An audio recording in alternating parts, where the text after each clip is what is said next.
नंद बाबा के घर में 9 लाख गाय हैं, तो इनको हर वर्ष बाहर से कर जमा कराने मथुरा में कंस के पास जाना पड़ता है। अब कर जमा कराने की जो तिथि है वो तो निकल गई। अब ज्यादा विलंब करेंगे तो कंस क्रोधी स्वभाव का है, कहीं क्रोध ना करने लगे। तो बाबा ने विचार किया हम आज ही कर देने के लिए जाएंगे। तो गोरस ही कर के रूप में हर वर्ष देने जाते हैं। मटकों में घी भर लिया, माखन भर लिया, दही दूध भर लिया, और वही सब लेकर के कंस को कर देने जा रहे हैं बाबा। वो ब्रजवासियों से कहा सुनो भैया, जब तक हम ना आवे सब लाला का ध्यान रखियो और खूब उत्सव मनाओ। ब्रजवासियों ने कहा बाबा तू तो निश्चिंत होकर के जा, यहाँ की बिल्कुल फिक्र मत करियो, हम सब लोग हैं लाला का ध्यान रखने के लिए। और बाबा तो निकल गए। बाबा गोकुल से गए मथुरा, और मथुरा से पूतना मौसी आ गई गोकुल। अब ये तो भ्रमण करती हुई घूम रही थी, छोटे छोटे बच्चों को जहर पिलाती हुई। अब इसने देखा कि यहाँ उत्सव मन रहा है, जरूर किसी पूत का जन्म हुआ है। वो मेरा नाम है पूतना, मेरे होते हुए पूत का उत्सव मनेगा। तुरंत माया से सुंदरी बन गई पूतना, सुंदर रूप धारण किया और ब्रजवासियों के बीच में से निकलती हुई नंद भवन में जाने लगी। ब्रजवासियों ने देखा कि ये सुंदरी कहां से चली आ रही है। दूसरा बोला देख जसोदा मैया के घर लाला का जन्म हुआ है ना, लोग दूर दूर से बधाई ले लेकर के आ रहे हैं, ये भी कहीं से बधाई देने आई होंगी, इनका रास्ता मत रोको, इनको भीतर जाने दो। तो सभी ब्रजवासियों ने पूतना का रास्ता छोड़ दिया, सबके मध्य से निकलती हुई है सीधी जसोदा मैया तक पहुंच गई। मैया कन्हैया को झूला झुला रही थी, भगवान सो रहे थे। उसी समय यह पापनी पूतना पहुंची और जोर से चिल्ला करके मैया को बधाई देने लगी। अरे जसोदा बहन बधाई हो। सो मैया ने भी कहा बहना बार बार बधाई हो। और जो पलट के देखा कि ये बहन जी कहां से अटकी, इनको तो हम पहचानती ही नहीं है। मैया बार बार पूतना को देखे, वो कहे कुछ ना, वो पहचानने का प्रयास करे कि आखिर ये है कौन, कहां से आई है, मेरी क्या लगती है। भाई बधाई देने आई है तो कोई मेरी ही होगी, लेकिन कहां से आई है। पूतना ने कहा जसोदा ऐसे आके भाड़ भाड़ के क्या देख रही है, क्या मुझे नहीं पहचाना, तेरे मायके से ही तो आई। मैया ने कहा मेरे मायके से आई है तो मेरी ही होगी कोई, आजा बहन बैठ बगल में। बगल में बैठा लिया, ओ कन्हैया को पूतना के भरोसे छोड़ दिया। अच्छा, माताओं को अपने मायके से कुछ ज्यादा ही प्रेम होता है। कोई आतंकवादी भी आके कहे कि हम तुम्हारे मायके से आए हैं, फिर देखो उसकी सेवा होती है। अरे ये पूतना आतंकवादी तो है, छोटे छोटे बच्चों को मारती हुई घूम रही है, ये आतंकवादी तो है। लेकिन इसने कहा कि हम तेरे मायके से आए हैं। मैया ने भरोसा कर लिया, कहा बहन अब हमारा तो मेहमानों का घर है, 50 आ रहे हैं, 25 जा रहे हैं, सबके जलपान की व्यवस्था हमको ही करनी पड़ती है, तो हम जाकर के थोड़ी अतिथि सेवा देख लें। तू बैठ के खूब लाला को झूला झूला, और जब जग जाए तो लंबी उम्र का आशीर्वाद कर। पूतना ने कहा बहन तू निश्चिंत होकर के जा, मैं बैठी हूं यहाँ, तेरे लाला की बिल्कुल चिंता मत करना। तो मैया बाहर आ गई। वो पापनी पूतना इसी मौके के इंतजार में थी। जैसे ही मैया बाहर निकली कि तुरंत ही इस पापनी पूतना ने सोते हुए कन्हैया को अपनी गोद में उठा लिया। और भगवान जैसे ही इसकी गोद में आए, तुरंत प्रभु की आंख खुल गई। आंखें खोल करके देखा ओ मौसी जी आई हैं। मौसी जी को देखा तो दोबारा आंखें बंद कर ली।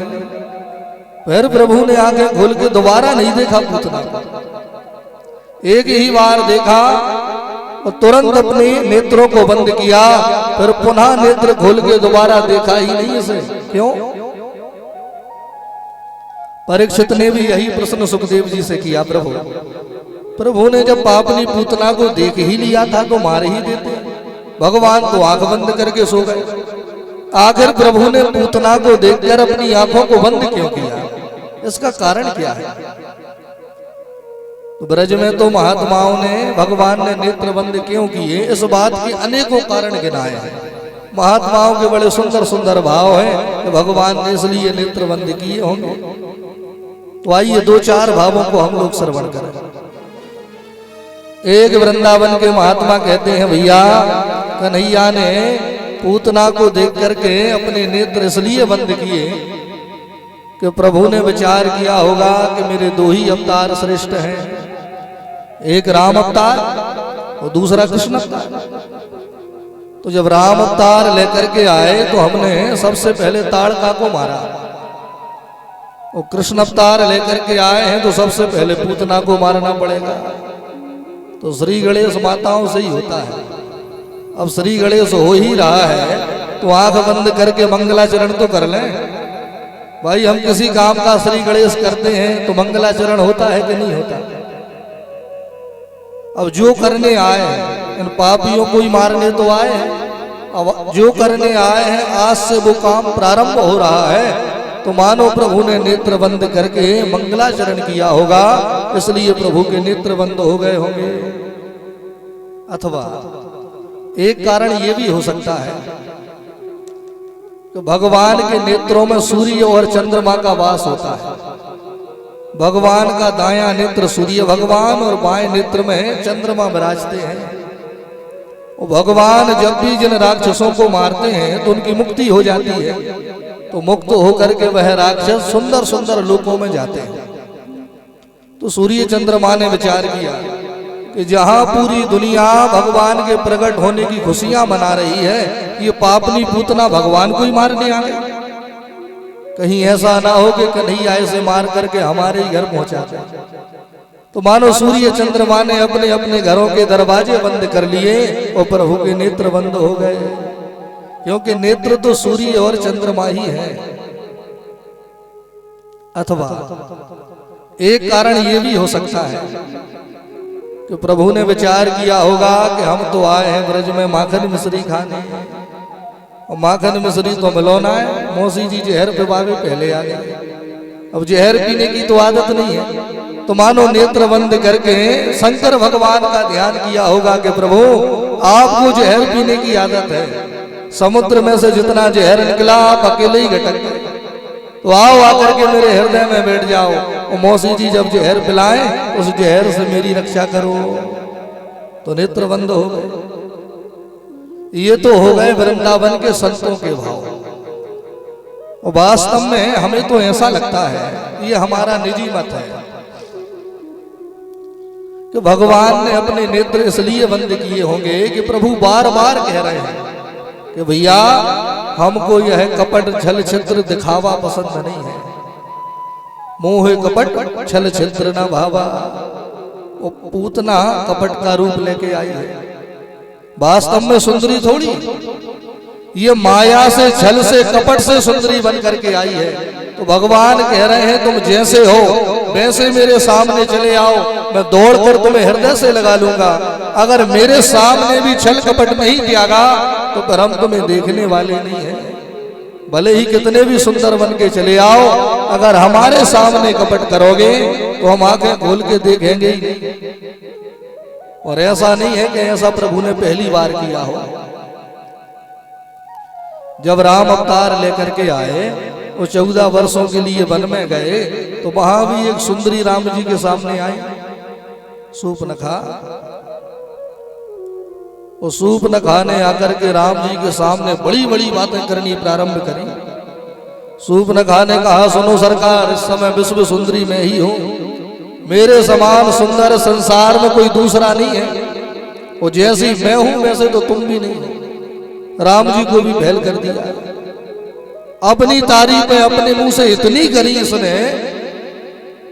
अच्छा, हमारे सामने कोई इतनी बड़ी बड़ी बातें करे तो हम लोगों का भी मन होता है कि एक बार देखें। तो बातें तो बड़ी बड़ी हो रही हैं, वास्तव में ये कैसे है?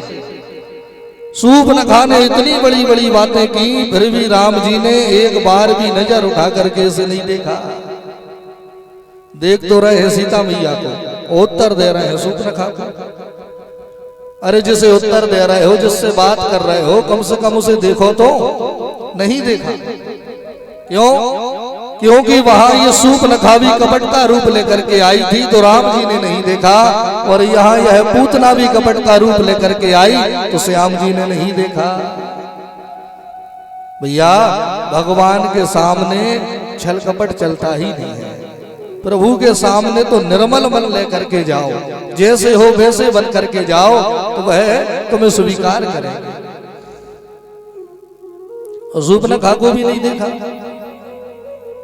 अच्छा, सूर्पनखा का मतलब क्या होता है?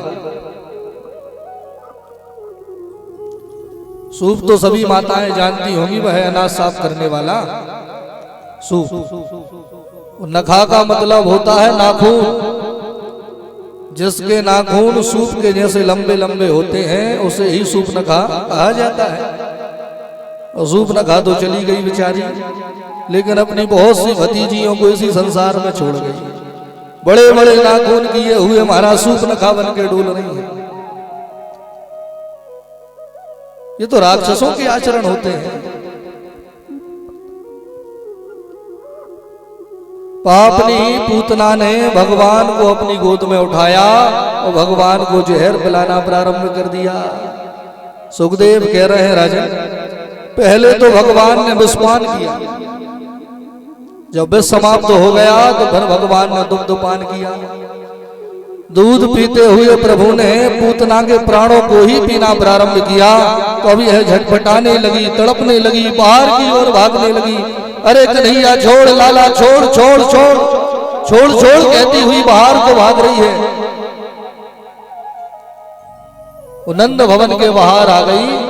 अब इसे भरोसा हो गया कि अब मैं बचने वाली नहीं हूं, अब तो मेरे प्राण निकलने ही वाले हैं। और आज हमारे प्रभु केवल 7 दिन के हैं। अष्टमी को प्रकट भय, चतुर्दशी के दिन यह पापनी पूतना भगवान को जहर पिलाने पहुंच गई। तो आज कन्हैया केवल 7 दिन के हैं। 7 दिन के कन्हैया ने ही इस भयंकर पापनी पूतना को परेशान कर दिया। ये झटपटा रही है, तड़प रही है, व्याकुल है पूतना।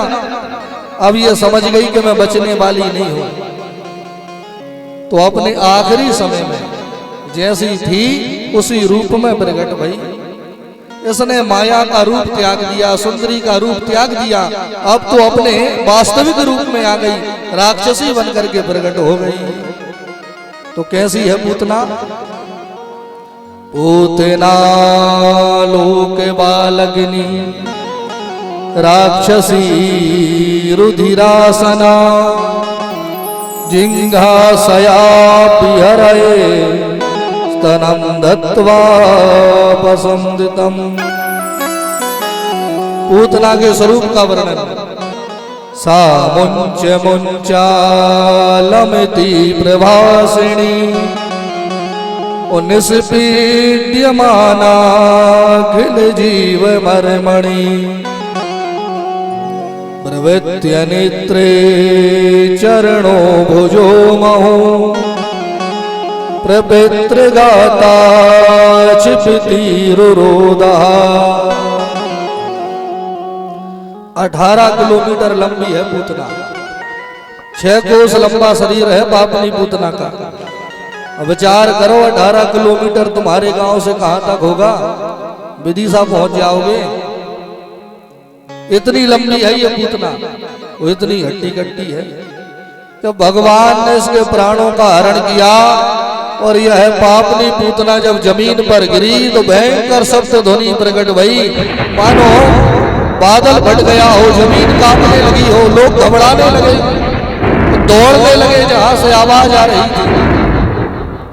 और सुखदेव कह रहे हैं राजन, 18 किलोमीटर में जितने बाग बगीचे पेड़ पौधे लगे थे इसके गिरने से सब चकनाचूर होकर टूट गए। जसोदा मैया भीतर आई, भीतर आकर के देखा कि पालना खाली है, कन्हैया नहीं है। परेशान होकर मैया भी बाहर को भागने लगी। सबके सब ब्रजवासी भागते भागते इस पापनी पूतना के पास पहुंच गए। सबने जाकर के देखा कि एक भयंकर राक्षसी मरी पड़ी है और मरी हुई राक्षसी के हृदय पर पड़े हुए कन्हैया किलकारियां भर रहे हैं, खेल रहे हैं। तो भगवान को खेलता हुआ देखा तो सबके चेहरे मुस्कुराने लगे कि चलो ये भले ही मर गई हो, हमारा कन्हैया तो सुरक्षित है। नसैनी लगा करके भगवान को जैसे तैसे नीचे उतारा गया। अब विशाल शरीर इसका। एक ने कहा भैया यह पूतना तो मर गई, लेकिन गोकुल का मथुरा का पूरा रास्ता जाम कर गई। अब 18 किलोमीटर लंबी। एक ने विचार किया, कहा मुझे समझ नहीं आ रहा कि आखिर ये मरी कैसे। दूसरा बोला मैं बताऊं, कन्हैया को लेके भगी होगी तो लगी ठोकर पत्थर में सुगर के मर गई। एक ने कहा अगर ठोकर लग के गिरती तो मुंह के भर गिरती, ये तो सीधी पड़ी है, ये मरी कैसे। दूसरा बोला कैसे भी मरी हो, मर तो गई, अरे अब तो ये चिंता करो कि इसे जलाएं कैसे, 18 किलोमीटर लंबी चिता कैसे तैयार करें। तो इतने में ही लौट करके नंद बाबा आ गए। बोले चिंता मत करो, सब अपने अपने घरों से कुल्हाड़ी भरसा उठा लाओ, इसके शरीर को काट के एक ढेर बना के तैयार करो, और जितने पेड़ इसके गिरने से टूटे हैं उन्हीं को लाकर इसके ऊपर डालो और आग लगा दो। यही किया। शरीर को काट काट करके एक पहाड़ जैसा ढेर बनाया गया। जितने पेड़ गिरे थे उन सबको ला करके इसके शरीर पे डाल के जब आग लगाई तो सुखदेव कह रहे हैं राजन, जब पूतना को जलाया तो जलती हुई पूतना के शरीर से ऐसी सुगंध प्रकट भई कि पूरा वातावरण सुगंधित हो गया। सुगंध निकली पूतना के शरीर से। लेकिन ये तो पापनी थी, राक्षसी थी, इसके शरीर से तो दुर्गंध आनी थी, सुगंध क्यों आई। हाँ ये बात बिल्कुल सत्य है कि पूतना में एक भी ढंग का गुण नहीं था। राक्षसी खानदान की थी, खानदान भी बढ़िया नहीं। खान पान बोले छोटे छोटे बच्चों को मार करके उनका खून पीती थी यह पूतना। तो खान पान भी ठीक नहीं था, रहन सहन कुछ भी बढ़िया नहीं था इसमें। लेकिन विचार करो कि भगवान ने जिसके शरीर का स्पर्श कर लिया हो, क्या उसके शरीर में कोई विकार बचा होगा। जो भगवान का नाम लेकर भी मर जाते हैं वो भी भवसागर से पार लग जाते हैं। यह पूतना तो भगवान को ही गोद में लेकर के मरी है। तो जैसे ही इसने कन्हैया को गोद में उठाया उसी समय इसका पापी शरीर शुद्ध हो गया, यह पवित्र हो गई। इसे जलाया तो इसमें से भी सुगंध प्रकट भई, दुर्गंध प्रकट नहीं भई। अब देखो दयालु परमात्मा, यह पापनी पूतना तो भगवान को मारने आई थी, जहर पिलाने आई थी, लेकिन भगवान इस पर प्रसन्न हो गए। बोले काम तो वही कर रही है जो मेरी मैया किया करती है। मेरी मैया भी मुझे दूध पिलाती है, वो यह पूतना मौसी भी मुझे दूध पिला रही है, तो काम तो वही कर रही है जो मेरी मैया करती है। तो जो गति ही जसोदा मैया को बहुत बाद में प्राप्त भई, वही गति भगवान ने पूतना को आज ही दे दी।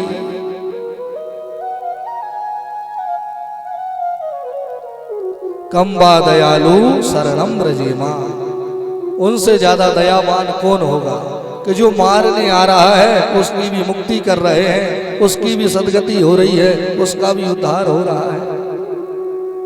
अरे हमारी तो कोई पीठ पीछे बुराई भी कर दे तो हम उससे जीवन भर मुंह नहीं बोलते। यहाँ तो है पापनी पूतना मारने आई थी भगवान, फिर भी भगवान ने इसे मुक्त कर दिया, इसकी सदगति हो गई, इसकी माता की गति भगवान ने इसे प्रदान करी। बोलिए राधे राधे। अब धीरे धीरे हमारे प्रभु बड़े हो रहे हैं। कन्हैया लगभग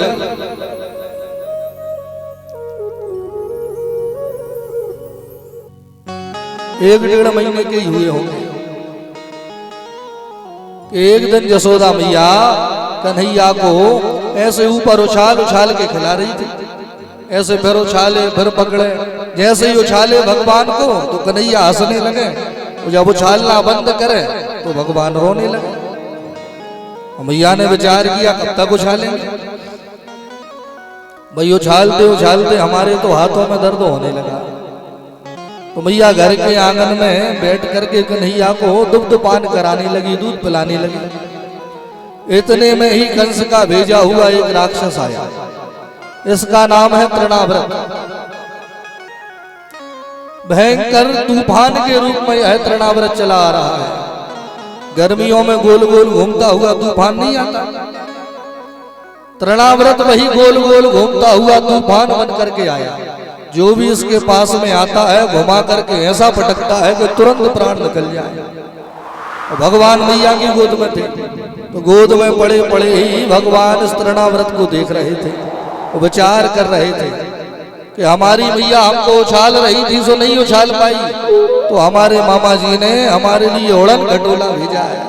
अब तो इसी के कंधे पे बैठेंगे और खूब ऊपर उड़ेंगे, लेकिन जाए कैसे? मैया तो गोद में लेके बैठी है। तो छोटे से बाल गोपाल ने अपना इतना वजन बढ़ाया कि जसोदा मैया कन्हैया के वजन को ही नहीं सहन कर पा रही। तो भोली भाली मैया विचार करने लगी कि अभी तो हल्का फुल्का था, इतना भारी कैसे हो गया। मैया ने विचार किया कि जो मैं इसे दूध पिला रही हूँ उसी से इसका वजन बढ़ गया। अब बताओ, दूध पिलाने से वजन बढ़ गया। लेकिन मैया को तो जच गई। मैया ने कहा लाला ने आंगन में खेल के हल्के फुल्के है जाओ, फिर आकर के तुम्हें दुग्ध पान कराऊंगी, तब तक मैं घर के कुछ काम काज कर लूं। तो घर के ही आंगन में छोड़ के जसोदा मैया तो गृह कार्यों में व्यस्त हो गई। इतने में ही तृणाव्रत आया, कन्हैया को उठाया और गोल गोल घुमाता हुआ बहुत ऊपर तक ले गया। भगवान गोल गोल घूम रहे और पूरा ब्रजमंडल देख रहे हैं। पूरे ब्रजमंडल के आज ही दर्शन कर लिए। ये लता की गली, ये विशाखा की गली, ये मधुमंगल का घर, सबके घर सबकी गलियों का आज ही दर्शन हो गया। क्यों? क्योंकि आगे इन्हीं गलियों में चोरियां भी करनी है। तो चोर वही समझदार है जहां चोरी करने जावे वहां की जानकारी पहले ही जुटा लावे। तो जानकारी सब आज ही इकट्ठी हो गई। पुनः प्रभु ने अपने शरीर का भार बढ़ाना प्रारंभ किया। इतने भारी हो गए कि तृणाव्रत जैसा पापी भी कन्हैया के भार को सहन नहीं कर पा रहा है। बार बार तृणाव्रत नीचे देखे, फिर कन्हैया को देखे, वो मन ही मन विचार करे कि मैं कोई काला पत्थर तो नहीं उठा लाया, नेक्सा छोरा इतना भारी हो गया। वो भगवान हंस रहे हैं, वो विचार कर रहे हैं कि कैसा मूर्ख है। लोग पत्थरों में हमें ढूंढते हैं और एक ये मूर्ख है जो हम में ही पत्थर ढूंढ रहे हैं। भगवान ने अपने छोटे से हाथ से ऐसा धक्का मारा कि इसका सिर आकर के सीधा पत्थर से ही टकराया और तुरंत ही इसके भी प्राण निकल गए। बोलिए राधे राधे। इसके गिरने की आवाज सुनी, दौड़ी दौड़ी मैया आई, तुरंत कन्हैया को उठाया, हृदय से लगाया और मन ही मन मैया विचार करने लगी ये राक्षस कैसे मरा। मैया को कुछ समझ नहीं आया कि कैसे मरा। तो लेके कन्हैया को भीतर पहुंच गई, फिर नजर उतारी, शुद्धि कराई और फिर अपने कामों में लग गई। अब भगवान थोड़े और बड़े हो गए। एक दिन कन्हैया पालने में सो रहे थे, तो सोते हुए प्रभु ने अपने आप ही करवट बदल ली। अब करवट तो बदली होगी, लेकिन मैया ने आज पहली बार करवट बदलते हुए देखा।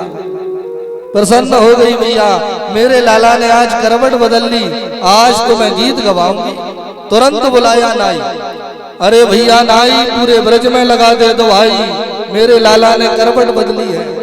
तो नाई ने भी जाकर के घर घर दुहाई लगाई। भैया जसोदा मैया के घर में भजन गीत का कार्यक्रम है, तो ले ले करके बधाइयां, गोपियां सब गीत गाने के लिए नंद भवन में इकट्ठी होने लगी। और जैसे ही यह गोपियां आई, अरे जसोदा बहन करवट बदलवे की खूब बधाई हो। तो मैया ने कहा बहना ज्यादा जोर से बधाई ना दो, अभी लाला सोया है। गोपियों ने कहा फिर हमको क्यों बुलाया? भाई हम तो गीत गाने आई हैं, तो गीत गाएंगे कि नहीं गाएंगे? अब तेरा लाला सो रहा है कि जग रहा है, इससे हमको क्या लेना देना है? मैया ने कहा बहनों थोड़ी देर ठहर जाओ, मैं लाला को किसी ही सुरक्षित स्थान पे जाकर के रख दूं, पर खूब मन से गीत गाना। मैया ने विचार किया कि कन्हैया के पालने को कहाँ रखूं। भाई नंद भवन में रखूंगी तो गीत की आवाज से इसकी नींद खुल जाएगी। तो मैया पालने को नंद भवन के बाहर ले आई। नंद भवन के बाहर एक गाड़ी रखी हुई थी, उस गाड़ी के नीचे भगवान के पालने को बांध दिया और भीतर गोपियों ने गीत गाने प्रारंभ कर दिए। बोल भक्त वत्सल भगवान की, करवट बदलने की बधाई हो रही है, गीत गब रहे हैं, गोपियां झूम झूम करके नाच नाच करके उत्सव मना रही हैं। हो दीवानी बन जाऊंगी मस्तानी बन जाऊंगी, दीवानी बन जाऊंगी मस्तानी बन जाऊंगी, दीवानी बन जाऊंगी।